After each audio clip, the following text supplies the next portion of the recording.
નમસ્કાર વિદ્યાર્થી મિત્રો, વિષય સેક્રેટરીયલ પ્રેક્ટિસ એસપી ધોરણ 11 ચેપ્ટર 4 વિભાગ 2માં આવેદનપત્ર મેમોરેન્ડમ ઓફ એસોસિએશન.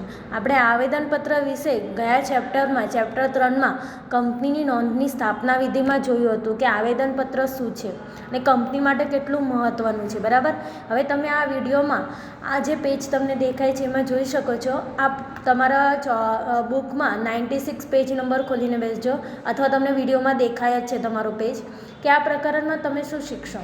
તો આ પ્રકરણમાં આપણે 30% સિલેબસ કટ છે, એટલે આપણે અર્થ અને વ્યાખ્યા જોવાની છે આવેદનપત્રની, આવેદનપત્રના લક્ષણો અને આવેદનપત્રની કલમો. આ 3 પોઈન્ટ જ ભણવાના છે. બાકીના જે 2 પોઈન્ટ છે, આવેદનપત્રનું મહત્ત્વ અને આવેદનપત્રના ફેરફાર, આ રદ કરેલ છે. બરાબર. તો આપણે જોઈએ પ્રસ્તાવના. પ્રસ્તાવનામાં શું કીધું છે આપણને ખબર છે. આપણો નવો કંપની ધારો કયો છે 2013 અને જૂનો 1956. આ વસ્તુ તમને દર વખતે હું કહું છું યાદ રાખવાની છે, MCQમાં પૂછાય છે. બરાબર. હવે જે કંપની ધારા 2013 હેઠળ દરેક પ્રકારની કંપનીની નોંધણી ફરજિયાત છે. બરાબર, કે રજિસ્ટર ઓફિસમાં નોંધણી કરવી ફરજિયાત છે, તો જ તમને પ્રમાણપત્ર મળે, અને પ્રમાણપત્ર મળે તો તમે તમારી કંપની કે ધંધો શરૂ કરી શકો છો.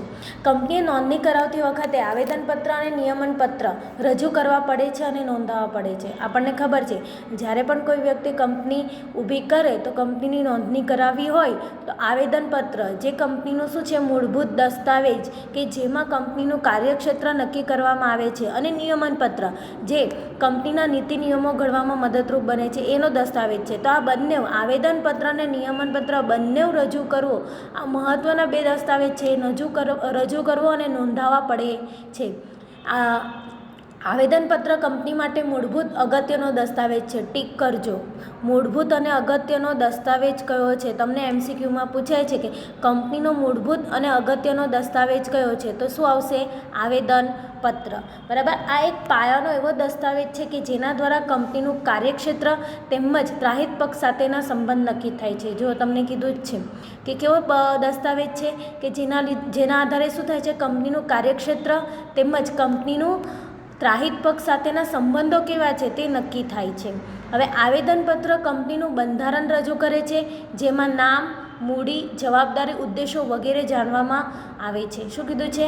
આવેદનપત્ર શું કરે છે? કંપનીનું બંધારણ રજૂ કરે છે કે કંપની કઈ રીતે ઊભી કરવામાં આવે છે, એનું બંધારણ કયું છે, એનું કાર્યક્ષેત્ર શું છે, કંપનીનું નામ, મૂડી કેટલી છે, જવાબદારી શું છે, ઉદ્દેશો વગેરે એમાં શું જણાવવામાં આવે છે. શેમાં? આવેદનપત્રમાં. બરાબર.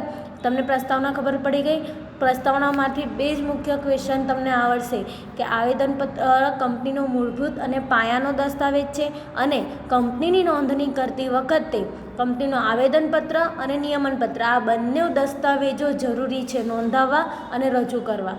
કારણ કે બંનેમાં શું હોય છે, એક કંપનીનું કાર્યક્ષેત્ર નક્કી કરે છે અને બીજું કંપનીના નીતિ નિયમો ઘડે છે. હવે છે આવેદનપત્રનો અર્થ અને તેની વ્યાખ્યા. જો સ્ક્રીન પર એનો અર્થ આપ્યો છે, તમને પૂછાય છે આવેદનપત્રનો અર્થ આપો અથવા આવેદનપત્રની વ્યાખ્યા આપો. બરાબર. તો આપણે જોઈએ. આવેદનપત્ર કંપનીનો મૂળભૂત દસ્તાવેજ છે જે કંપનીનું કાર્યક્ષેત્ર નક્કી કરે છે. મેં તમને પહેલાં જ કીધું હતું. બરાબર.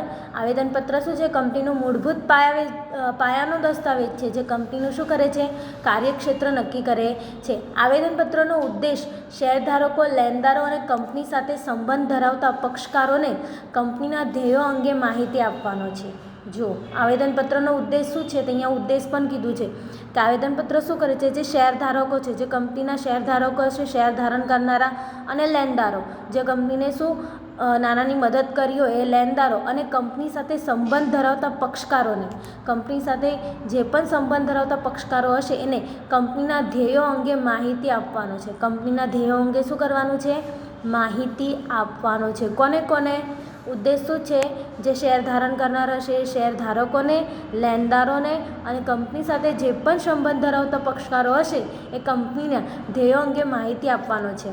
આવેદનપત્ર કંપનીનો એક ખૂબ મહત્ત્વનો દસ્તાવેજ છે, જેમાં અમુક ચોક્કસ નામની, અમુક રાજ્યમાં આવેલી, અમુક શેરમૂડી ધરાવતી, સભ્યોને નક્કી કરેલી જવાબદારીવાળી અને નિશ્ચિત ઉદ્દેશ માટે તેમાં સહી કરનાર દ્વારા સ્થાપાયેલી કંપનીનું સૂચન કરે છે. શું કીધું છે હું ફરીથી વાંચું છું કે આવેદનપત્ર કંપનીનો એક ખૂબ મહત્ત્વનો દસ્તાવેજ છે, જેમાં શું છે અમુક ચોક્કસ નામની, અમુક રાજ્યમાં આવેલી, અમુક શેરમૂડી ધરાવતી, સભ્યો નક્કી કરેલી જવાબદારીવાળી અને એક નિશ્ચિત ઉદ્દેશ માટે તેમાં સહી કરનારો દ્વારા સ્થપાયેલી કંપનીનું સૂચન કરે છે. કે સ્થપાયેલી કંપનીનું સૂચન કઈ રીતે થાય, તો એને પરફેક્ટ નામ હશે, ચોક્કસ મુદ્દત હશે, એ કયા રાજ્યમાં આવેલી છે તે, અમુક શેરમૂડી કેટલી શેરમૂડી ધરાવે છે તે, સભ્યો નક્કી કરેલી જવાબદારી શું છે એની, નિશ્ચિત કરેલા ઉદ્દેશો છે, તો એવી કંપનીનું સ્થપાયેલું સૂચન કરે છે. બરાબર. એનો ઉદ્દેશ શું છે તમને અહીંયા કીધું જ છે, તમે લાઈન કરી શકો છો કે આવેદનપત્રનો ઉદ્દેશ શેરધારકો, લેણદારો અને કંપની સાથે જેટલા પણ સંબંધ ધરાવતા પક્ષકારો હશે એને કંપનીનો ધ્યેય બતાવવાનો છે, ધ્યેય અંગેની માહિતી આપવાનો છે આ બધાને, કે કંપનીનું ધ્યેય શું છે. બરાબર. હવે આપણે જઈએ વ્યાખ્યા ઉપર. તો વ્યાખ્યા શું છે, આવેદનપત્રની વ્યાખ્યા શું છે, તો આવેદનપત્ર એટલે કંપની ધારા 2013 અથવા અગાઉના કંપની ધારા મુજબ ઘડેલું અથવા વખતો વખતની જોગવાઈઓને આધીન રહીને ફેરફાર કર્યા મુજબનું આવેદનપત્ર. જો આવેદનપત્ર એટલે શું કીધું છે, 2013 પ્રમાણે ઘડાયેલું, જે આપણો નવો કંપની ધારો છે, એટલે કંપની ધારા પ્રમાણે 2013 અથવા અગાઉના કંપની ધારા મુજબ. હવે અગાઉનો કંપની ધારો એટલે જૂનો કંપની ધારો. જૂનો કંપની ધારો ક્યારે થયો હતો, 1956માં. બરાબર. એટલે શું કીધું છે, આવેદનપત્ર એટલે કંપની ધારા 2013 અથવા અગાઉના કંપની ધારા મુજબ ઘડેલું. બરાબર. એટલે એમાં શું કરવામાં આવે છે, ઉદ્દેશો, ધ્યેયો બતાવવામાં આવે છે, કંપનીનું કાર્યક્ષેત્ર નક્કી કરવામાં આવે છે. એટલે 2013 પ્રમાણે કયા કાર્યક્ષેત્ર નક્કી થયા હતા અને અગાઉના કંપની ધારા મુજબ કયા કાર્યક્ષેત્ર નક્કી થયા હતા તે મુજબ ઘડેલું અથવા વખતો વખતની જોગવાઈઓ આધીન ફેરફાર કર્યા મુજબનું આવેદનપત્ર. પછી વખતો વખત, બરાબર, આગળ જતાં તેમાં શું પરિવર્તન આવ્યા એમાં ફેરફાર કરીને તે મુજબનું ઘડેલું આવેદનપત્ર. હવે લોર્ડ કેન્સના જણાવ્યા અનુસાર તમને અહીંયા એક વ્યાખ્યા આપી છે લેખકની, કે લોર્ડ કેન્સના જણાવ્યા મુજબ આવેદનપત્ર એ કંપનીનું બંધારણ છે જે કાયદા હેઠળ સ્થપાયેલી કંપનીના અધિકારીઓની મર્યાદા દર્શાવે છે. જો અહીંયા શું કીધું છે કે આવેદનપત્ર શું છે, કંપનીનું બંધારણ. હવે કેવી રીતે ભારતનું બંધારણ છે એવી રીતે શું છે કંપનીનું બંધારણ શું છે, આવેદનપત્ર.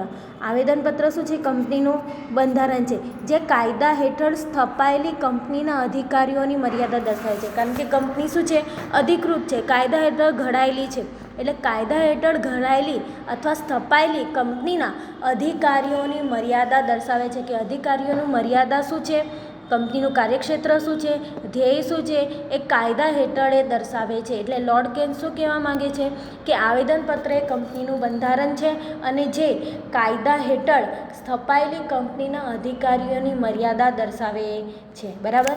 આટલું સમજ પડી. અર્થને વ્યાખ્યા. અર્થમાં શું હતું, એનો ઉદ્દેશ શું હતો કે શેરધારકો, લેણદારો અને કંપની સાથે સંબંધ ધરાવતા પક્ષકારોને કંપનીના ધ્યેયોની માહિતી આપવાનો છે. અને એની વ્યાખ્યા શું હતી કે પહેલી વ્યાખ્યા શું હતી કે નવો કંપની ધારા 2013 અથવા અગાઉથી કંપની ધારા મુજબ ઘડેલું અથવા વખતો વખત જોગવાઈઓને આધીન રહીને ફેરફાર મુજબનું આવેદનપત્ર. લોર્ડ કેન શું કહે છે કે કંપનીનું બંધારણ શું છે, આવેદનપત્ર. આવેદનપત્ર એ કંપનીનું શું છે, બંધારણ છે જે કાયદા હેઠળ સ્થપાયેલી કંપનીના અધિકારીઓની મર્યાદા દર્શાવે છે.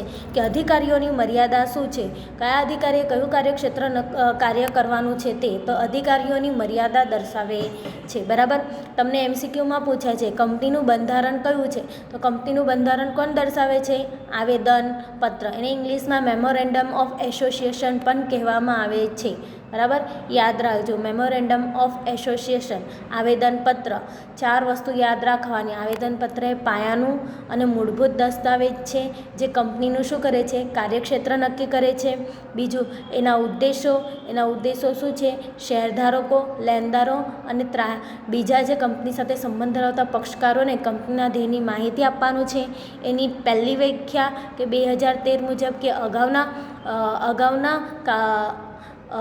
અગાઉના કંપની ધારા મુજબ ઘડાયેલું અથવા વખતો વખત જોગવાઈને આધીન રહીને ફેરફાર કરેલું આવેદનપત્ર. અને લોર્ડ કેન્સના મુજબ કંપની ધારામાં આવેદનપત્ર એ કંપનીનું બંધારણ છે જે કાયદા હેઠળ સ્થપાયેલી કંપનીનું અધિકારીઓની મર્યાદા દર્શાવે છે. બરાબર, આટલું યાદ રહી ગયું. હવે આપણે જોઈએ આગળ આવેદનપત્રના લક્ષણો. જે તમને આવેદનપત્રના લક્ષણો પૂછવામાં આવે છે. બરાબર, 2 માર્ક્સમાં પણ આવેદનપત્રના લક્ષણો પૂછવામાં આવે છે.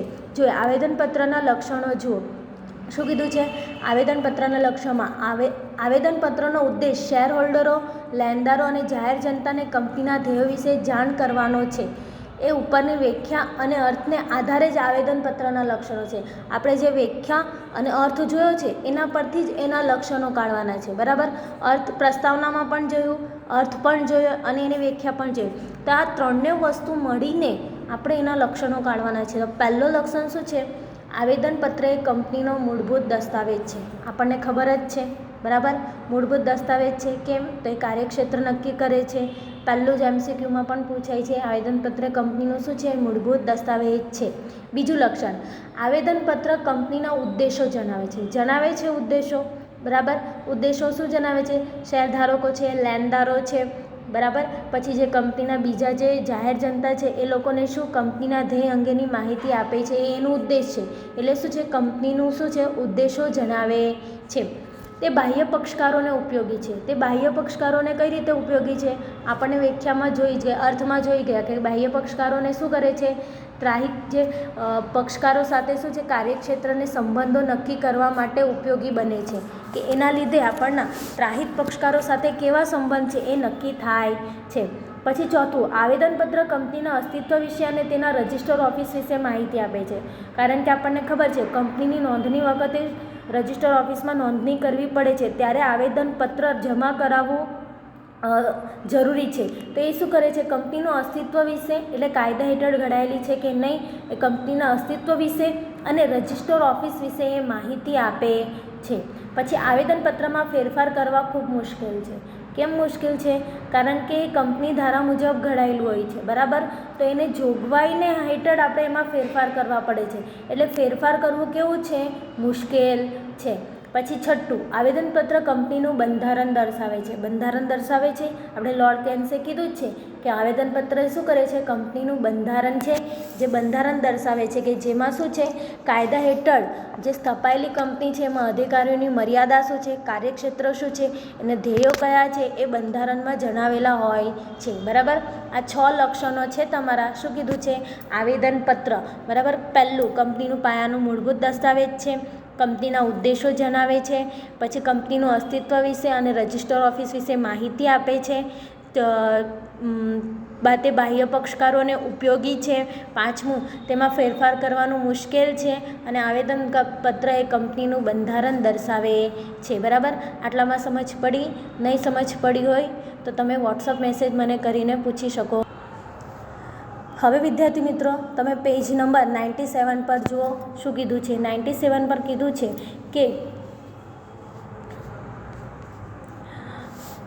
નવા કંપની ધારા 2013 પ્રમાણે કંપનીના પ્રકાર અનુસાર આવેદનપત્ર તૈયાર કરવાનું હોય છે. આ આવેદનપત્ર તૈયાર કરવા માટે કંપની ધારા 2013 શિડ્યુલ 1માં જણાવ્યા અનુસાર કંપનીના વિવિધ પ્રકાર મુજબ ટેબલ આપેલા છે તે લાગુ પડે છે. શું કીધું છે? નવા કંપની ધારા 2013 પ્રમાણે શું કરવાનું છે? આવેદનપત્ર તૈયાર કરવાનું છે. કારણ કે જૂનો કયો હતો? 1956. અને અમુક શું છે? ફેરફારો કરવા પડે છે. ફેરફાર કરવા મુશ્કેલ છે, પણ ફેરફારો શું થાય છે? જોગવાઈઓને આધીન કરવા પડે છે. તો આ આવેદનપત્ર તૈયાર કરવા માટે કંપની ધારા 2013 શિડ્યુલ 1માં જણાવ્યા અનુસાર કંપનીના વિવિધ પ્રકાર મુજબ ટેબલ આપેલા છે તે લાગુ પડે છે. તો પહેલાં કંપનીના પ્રકાર આપેલા છે અને એમાં 2013 મુજબ આવેદનપત્રનું ટેબલ કયું લાગુ પડે છે એ જોવાનું છે. આના વિશે માહિતી તમને આગળ ડીપલી આવશે જ, પણ પહેલાં આપણે કંપનીના પ્રકાર જોઈએ. કંપનીના પ્રકારમાં પહેલું છે શેરમૂડીથી મર્યાદિત કંપની. બરાબર, કંપની કેવી છે? શેરમૂડીથી મર્યાદિત. એટલે શેરમૂડી ક્યાં શું છે? અહીંયા મર્યાદિત છે. તો એમાં કયું ટેબલ લાગુ પડે? ટેબલ એ પ્રમાણે. બીજું, બાંહેધરીથી મર્યાદિત જવાબદારીવાળી કંપની કે જેની શેરમૂડી હોતી નથી. બીજી કંપની કઈ છે? કે જે શેરમૂડી ધરાવતી જ નથી. પણ શું છે અહીંયા બાંયધરીથી મર્યાદિત જવાબદારીવાળી કંપની છે, એટલે જવાબદારીવાળી કંપની માટે કયું ટેબલ લાગુ પડે છે? ટેબલ બી. પછી ત્રીજું છે બાંયધરી મર્યાદિત જવાબદારીવાળી કંપની જેને શેર બહાર પાડ્યા હોય, બરાબર, એને ટેબલ સી પ્રમાણે, એટલે બાંયધરીથી મર્યાદિત જવાબદારીવાળી કંપની છે, બાંયધરીથી, બરાબર, જવાબદારીવાળી કંપની છે, પણ જવાબદારી કેવી છે એની? મર્યાદિત છે, પણ એ કંપનીએ શું શેર બહાર પાડ્યા હોય તો એને કયું ટેબલ લાગુ પડે? Table C. પછી અમર્યાદિત જવાબદારીવાળી કંપની જેને શેર મૂડી હોતી નથી. અમર્યાદિત જવાબદારી કેવી છે અહીંયા? અમર્યાદિત. કંપનીની જવાબદારી અમર્યાદિત છે, એટલે અમર્યાદિત જવાબદારીવાળી કંપની જેને શેર મૂડી હોતી નથી એને ટેબલ ડી, અને અમર્યાદિત જવાબદારી કંપની જેને શેર હોય એને ટેબલ ઈ. બરાબર, તમને MCQમાં પૂછાય છે, બરાબર, શેર મૂડીથી મર્યાદિત કંપનીને કયું ટેબલ લાગુ પડે છે? તો ટેબલ એ. પછી અમર્યાદિત જવાબદારીવાળી કંપની અને જેને શેર હોય તો એને ટેબલ ઈ, અને અમર્યાદિત જવાબદારીવાળી કંપની હોય અને જેને શેર મૂડી હોતા જ નથી તો તેને ટેબલ ડી, અને બાંયધરીથી મર્યાદિત જવાબદારીવાળી કંપનીઓ અને જેને શેર બહાર પાડ્યા હોય તો ટેબલ સી, અને જે મર્યાદિત જવાબદારી કંપનીને શેર મૂડી હોતી જ નથી એને ટેબલ બી. બરાબર, તો આટલી વસ્તુ તમને ટેબલ યાદ રાખવાના છે, કંપનીના પ્રકાર અને એના ટેબલ જે MCQમાં પૂછાય છે. આવેદનપત્ર કંપની દ્વારા ટેબલ ABCDE જોગવાઈ મુજબનું છાપેલું યોગ્ય ફકરામાં અનુક્રમ નંબર સાથેનું હોવું જોઈએ. તેમાં સભ્યોએ સાક્ષીઓની હાજરીમાં સહી કરેલી હોવી જોઈએ. આવેદનપત્રની જોગવાઈઓ કંપની ધારા 2013ની જોગવાઈનું વિરુદ્ધની ન હોવી જોઈએ. ટીક કરજો. આવેદનપત્રને તમને પૂછે આવેદનપત્રની જોગવાઈઓ કેવી હોવી જોઈએ? તો આવેદનપત્રની જોગવાઈઓ કંપની ધારા 2013ની જોગવાઈઓની વિરુદ્ધની ન હોવી જોઈએ. બરાબર, 2013 પ્રમાણે જે જોગવાઈઓ છે એની વિરુદ્ધની ન હોવી જોઈએ. આવેદનપત્રની કોઈપણ કલમ જો કંપની ધારાની જોગવાઈનો વિરુદ્ધ હોય તો તે રદ બાતલ છે. જોજો શું કીધું છે? આવેદનપત્રની કોઈપણ જે કલમ હશે કંપની ધારાની જોગવાઈની વિરુદ્ધ હશે તો એ રદ કરવામાં આવશે. એટલે તેવી જ રીતે સંચાલક મંડળ દ્વારા શેર હોલ્ડરોની સામાન્ય સભામાં કંપની ધારા વિરુદ્ધ કોઈ ઠરાવ પસાર કરવામાં આવે કે કરાર કરવામાં આવે તે પણ રદ બાદલ છે. જો કીધું જ છે, શું કીધું છે કે શેર હોલ્ડરોની સામાન્ય સભામાં કંપની ધારા વિરુદ્ધ કોઈ પણ ઠરાવ પસાર કરવામાં આવે, જે આપણો નવો કંપની ધારો છે 2013 પ્રમાણે, તે પ્રમાણે જ કાયદા ઘડેલા હોવા જોઈએ, એ પ્રમાણે જ જોગવાઈ થયેલી હોવી જોઈએ. જો એ પ્રમાણે જોગવાઈ ન હોય ને જોગવાઈ વિરુદ્ધ કાર્ય કરેલું હોય, જોગવાઈ વિરુદ્ધ જો ઠરાવ પસાર કરવામાં આવેલ એ શું કહેવાય? રદ બાતલ ગણાય છે. હવે વિદ્યાર્થી મિત્રો આપણે જોયું